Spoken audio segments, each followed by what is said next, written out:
चलो मैं बताती हूँ स्टार्टिंग से।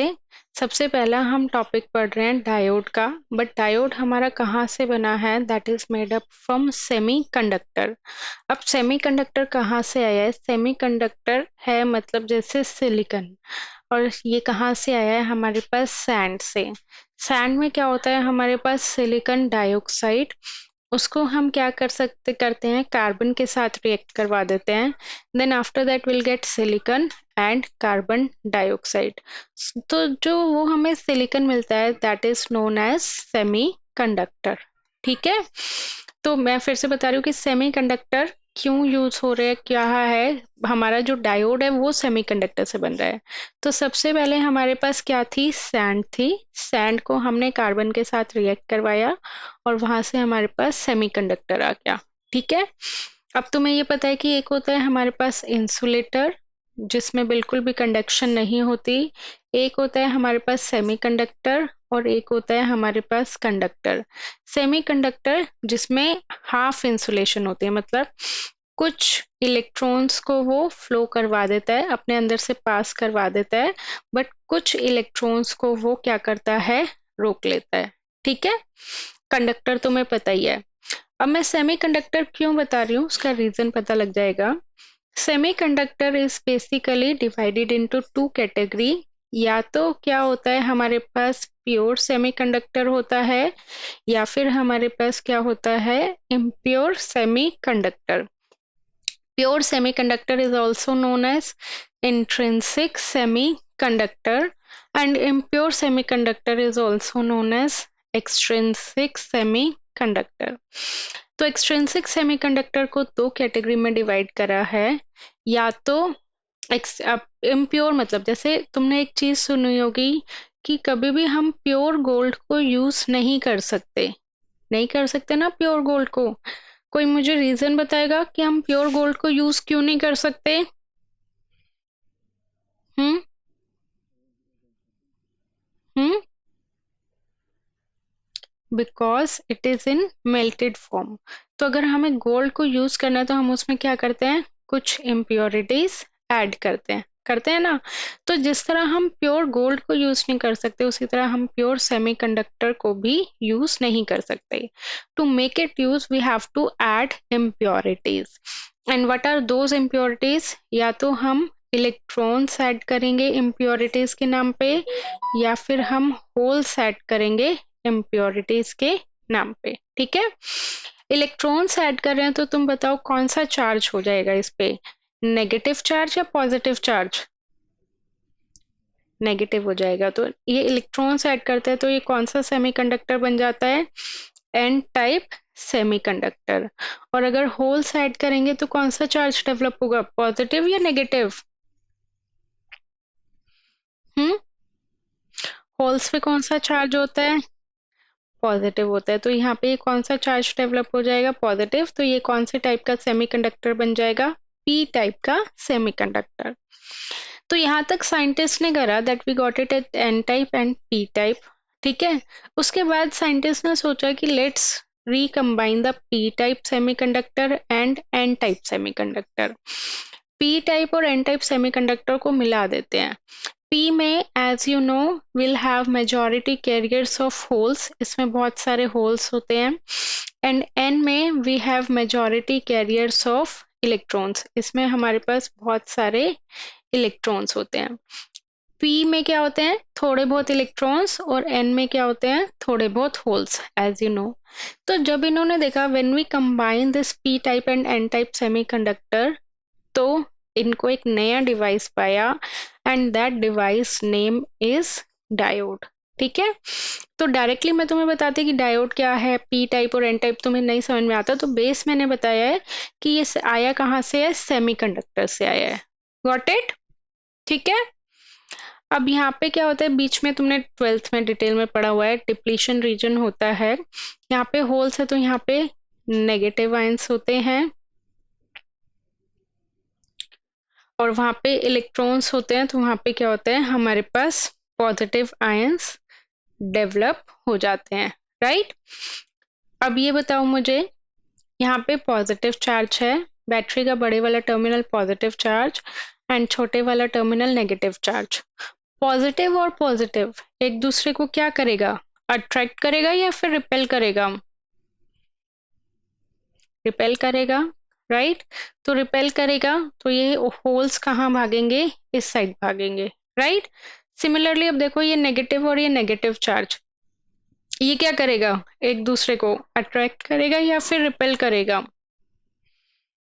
नेगेटिव और नेगेटिव चार्ज रिपेल करेगा तो ये यहाँ पे भागेंगे और यहाँ पे भागेंगे, then in that case holes and electrons will recombine with each other, holes और इलेक्ट्रॉन्स आपस में फ्लो मिल जाएंगे, then electron starts flowing and current starts flowing.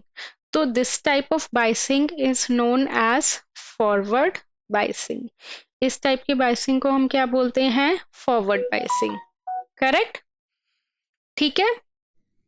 अब इसी तरह हमारे पास क्या आती है, एक रिवर्स बाइसिंग। फॉरवर्ड बाइसिंग में बेसिकली क्या होता है, करंट फ्लो होता है, राइट।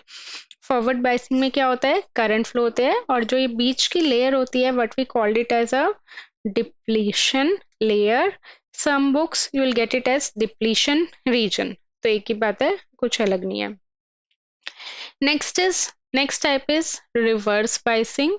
रिवर्स बाइसिंग में क्या होता है, वी हैव कनेक्टेड अपोजिट, हम P को क्या कर देते हैं, नेगेटिव से कनेक्ट कर देते हैं और N को क्या कर देते हैं, पॉजिटिव से कनेक्ट करते हैं, ठीक है। P region is made up of many number of holes, N region is made up of many number of electrons, इसमें थोड़े से इलेक्ट्रॉन्स होते हैं और इसमें हमारे पास थोड़े से होल्स होते हैं। अगेन बीच में क्या होती है, डिप्लीशन लेयर। तो अब मुझे ये बताओ, जो नेगेटिव है, यहाँ पे ये नेगेटिव है, नेगेटिव पॉजिटिव को क्या करेगा, अट्रैक्ट करेगा या फिर रिपेल करेगा, अट्रैक्ट करेगा तो होल्स कहाँ आ जाएंगे, सारे बाहर आ जाएंगे। इसी तरह यहाँ पे पॉजिटिव चार्ज है तो पॉजिटिव यहाँ पे इलेक्ट्रॉन्स इससे क्या करेगा, अट्रैक्ट करेगा, तो इलेक्ट्रॉन्स यहाँ पे आ जाएंगे। तो ये जो इनके बीच की दीवार थी, तो क्या इन्होंने ये दीवार को तोड़ने की कोशिश करी, दीवार को तोड़ने की कोशिश करी, होल्स और इलेक्ट्रॉन्स ने। यहाँ पे तो देखो ये इनको एनर्जी मिल गई और ये दीवार तोड़ के आपस में मिल गए, है ना। वहां पे बताओ, वहां पे क्या कुछ हुआ ऐसा, नहीं हुआ ना। तो उसको हम क्या कहते हैं कि यहाँ पे अब ये दीवारें तोड़ने की कोशिश नहीं कर रहे, तो इट मीन्स कि करंट भी फ्लो नहीं होगा। तो current in the case of reverse bias, current will not flow, ठीक है, got it. Next is VI characteristics of diode off silicon and germanium. देखो मेनली हमारे पास क्या होते हैं, दो टाइप्स के सेमीकंडक्टर होते हैं, जैसे तुमने पढ़ा। एक होता है हमारे पास सिलिकॉन और एक होता है हमारे पास जर्मेनियम, ठीक है। अब सिलिकॉन की पोटेंशियल, अगर मैं ये मटेरियल सिलिकॉन यूज कर रही हूँ तो इसकी potential barrier voltage, technical term जो हम यूज करते हैं वो क्या है, that is known as potential barrier voltage. Potential barrier voltage silicon के केस में कितना होता है, 0.7 और जर्मेनियम के केस में कितना होता है, 0.3 वोल्ट, ठीक है। ये याद रखना है तुम्हें।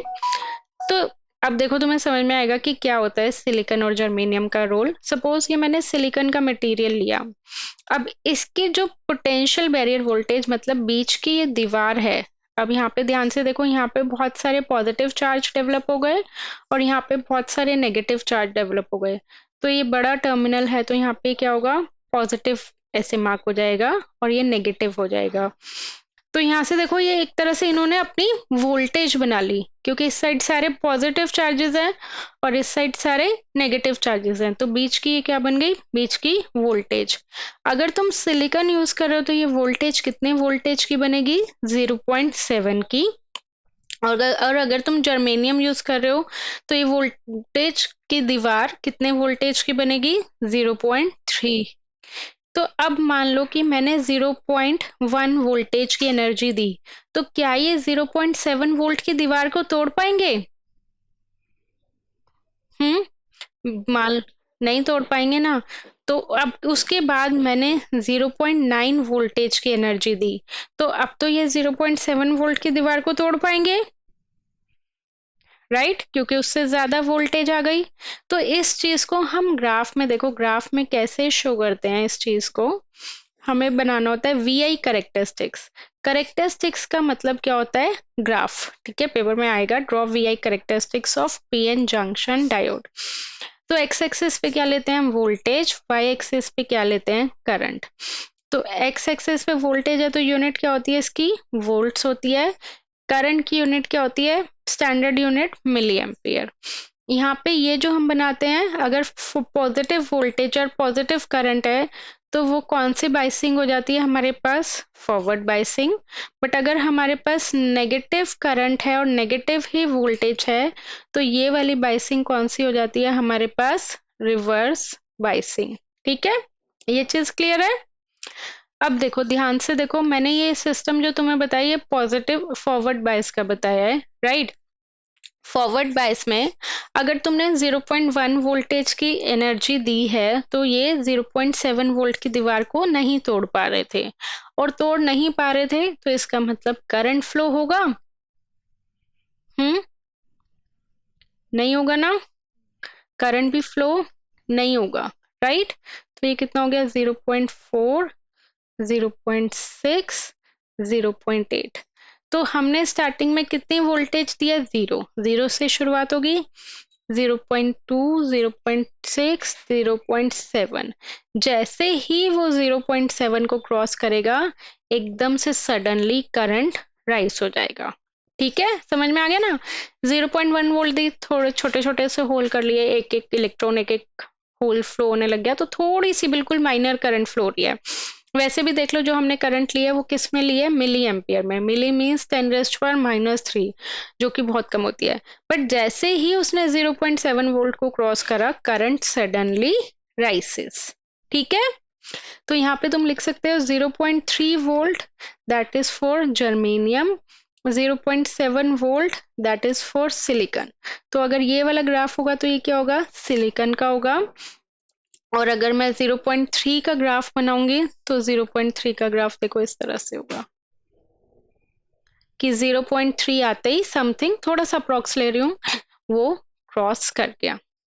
अब ये देखो ये एक नी की शेप लेता है, नी की शेप ले ली ना, तो पर्टिकुलर इस वोल्टेज को हम क्या बोलते हैं, नी वोल्टेज। नी वोल्टेज बोल लो, या फिर जो मैंने वोल्टेज बताई है पोटेंशियल बैरियर वोल्टेज, तो वो भी बोल सकते हैं। ठीक है, तो ये हो गई हमारे पास VI characteristics of a forward bias. Clear है यहाँ तक। इसके मैं सारे नोट्स वगैरह तुम्हें प्रोवाइड करूंगी, अभी मैं जस्ट कंसेप्ट समझा रही हूँ, क्योंकि थोड़ा बहुत अगर थ्योरी आएगा तो वो तुम्हें तो पेपर में थोड़ा सा लिखना पड़ेगा, करेक्ट। इसमें किसी को कोई डाउट हो तो टेल मी। ठीक है, अब उसके बाद है हमारे पास रिवर्स बायस। रिवर्स बायस में हमारे पास ये है, राइट। रिवर्स बायस में क्या होगा कि होल्स इधर आ गए, इलेक्ट्रॉन्स इधर आ गए, इन्होंने तो दीवार तोड़ने की कोशिश ही नहीं करी, तो करंट कैसे फ्लो होगा।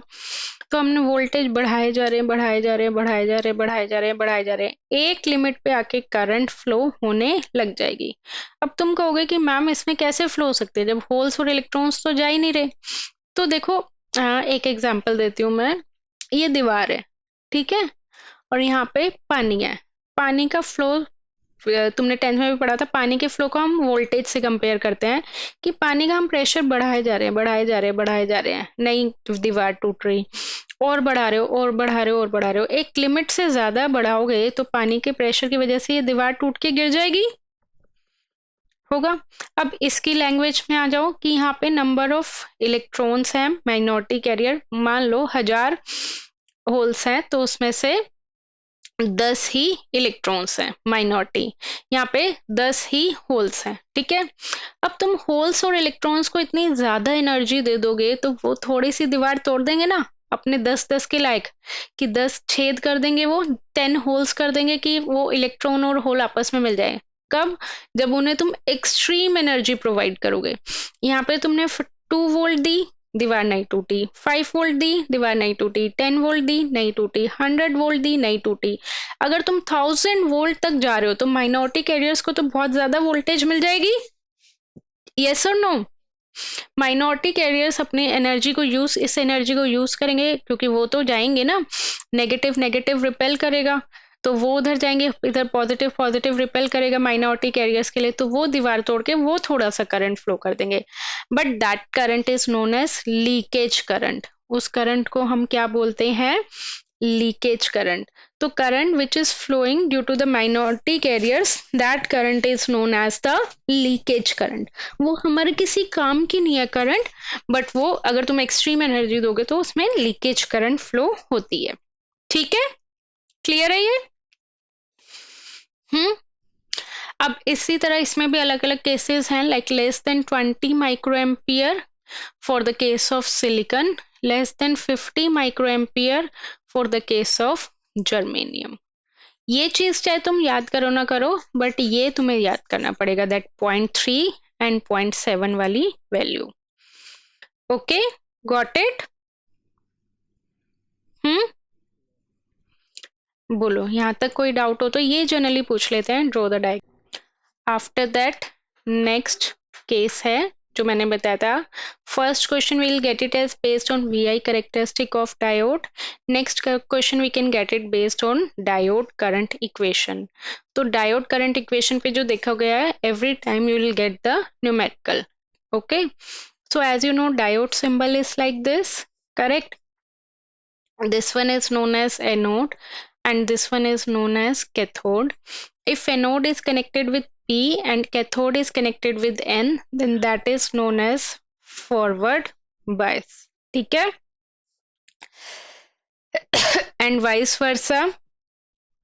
If anode is connected with negative and cathode is connected with positive, that is known as reverse bias. तो अब इसमें भी कुछ ना कुछ करंट फ्लो होगी, that is technically known as diode current and that is denoted by ID. अब diode के across we have applied some voltage, right? So that is known as diode voltage and that is denoted by VD. So we'll have some particular formula for the diode. Make one formula page, okay? जहाँ पे भी तुम लिख रहे हो copy में, make a single register of B. Then last का page उठा लो and write down the heading. सबसे पहले noted down the heading analog electronics. ठीक है, मैं भी यहाँ पे लिख देती हूँ, like first of all write down the heading formula and then after that heading analog electronics, because we are doing analog electronics module. Then in that we'll have first formula, very first formula, that is diode current equation. Okay, diode current equation is denoted by ID and it is equal to ID is equal to I naught e raised power VD by eta VT minus 1. Okay, and what is ID? As you know, ID is the diode current. What is I naught? I naught is the reverse saturation current. जो अभी मैंने बताई थी ना leakage current, बताई थी ना कि leakage current is flowing due to the minority carrier, that is reverse saturation current.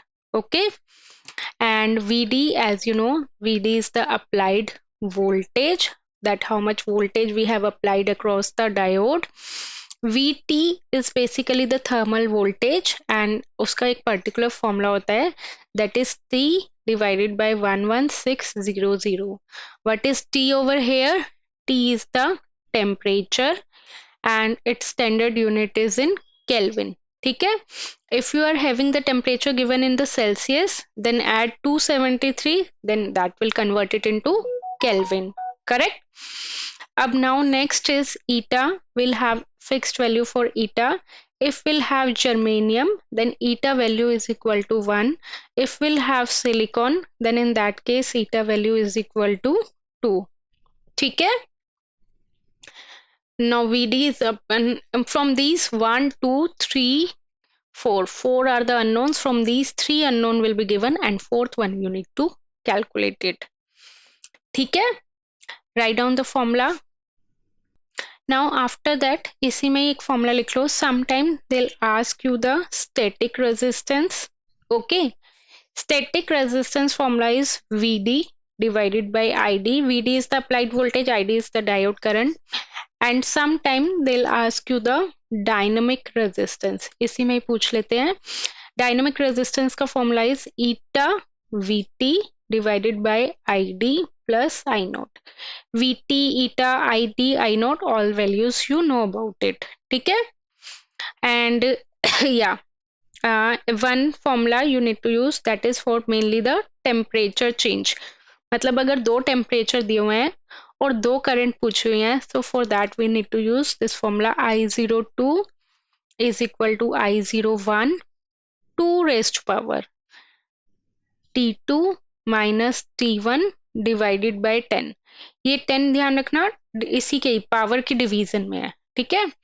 Like suppose इन्होंने बोल दिया कि T1 टेम्परेचर पे इतना करंट है I01 और T2 टेम्परेचर है हमारे पास, तो उस केस में तुम्हें उसके अकॉर्डिंग करंट की वैल्यू निकालनी है।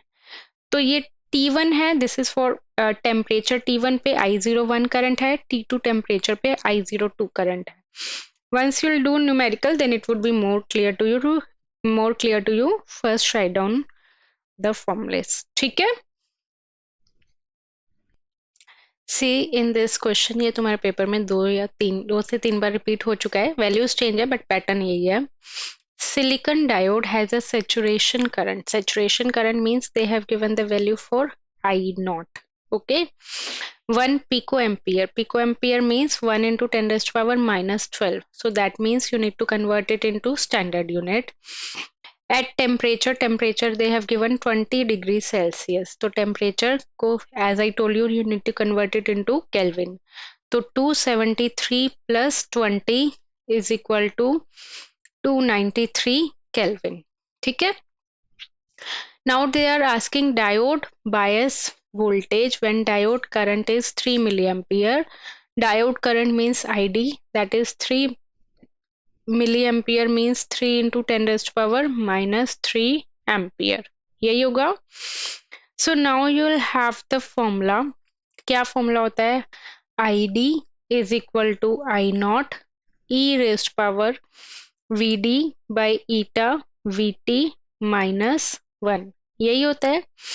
इसमें we already know ID, that is 3 into 10 raised to power minus 3, I naught 1 into 10 raised to power minus 12, e raised to power Vd we need to calculate. Eta, they have mentioned that it is for silicon, so for the case of silicon eta value is equal to 2, so 2 into Vt का formula, as I told you, temperature divided by 11600. Temperature is how much? 293.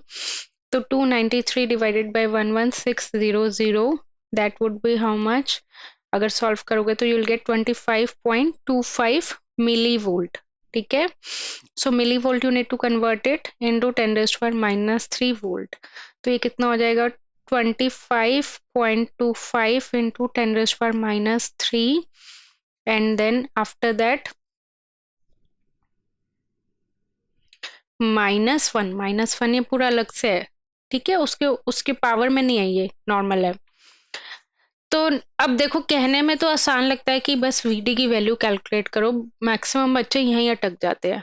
अटकोगे ना, ये e raised to power Vd को कैसे solve करेंगे, तो इसको मैं simple तरीका बता रही हूँ सॉल्व करने का। ये has it is 3 into 10 raised to power minus 3 divided by 1 into 10 raised to power minus 12, ऐसे ही लिख लोगे, ये इधर आ जाएगा, और फिर ये e की पावर पूरा टर्म -1, ठीक है। अब दोनों साइड इसको सॉल्व कर लो, दोनों साइड क्या ले लो? लॉग, ये हो जाएगा लॉग दिस टर्म, और यहाँ पे भी आ जाएगा लॉग दिस टर्म। तो लॉग ये पूरा तुम्हारे कैलकुलेटर में सॉल्व हो जाएगा, और लॉग ई क्या होता है? 1, खत्म।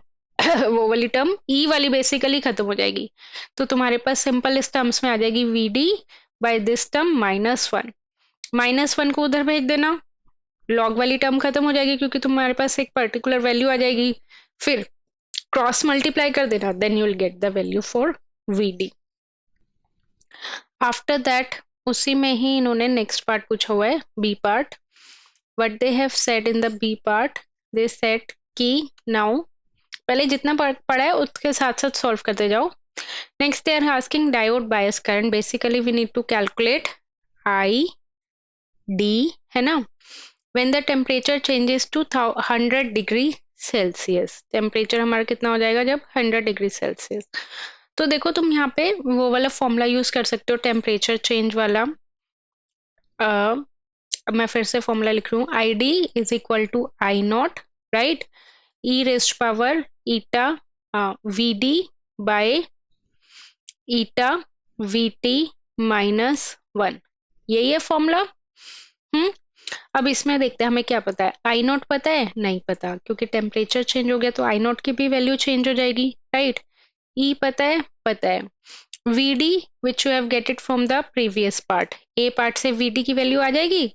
मैं लिख देती हूँ कि तुम्हारा सॉल्व करके क्या आएगी वीडी की वैल्यू. वीडी की value would be 1.103 volt. So we got the value for VD from the A part, that is 1.103 divided by eta silicon है, तो eta की value is how much? 2, right.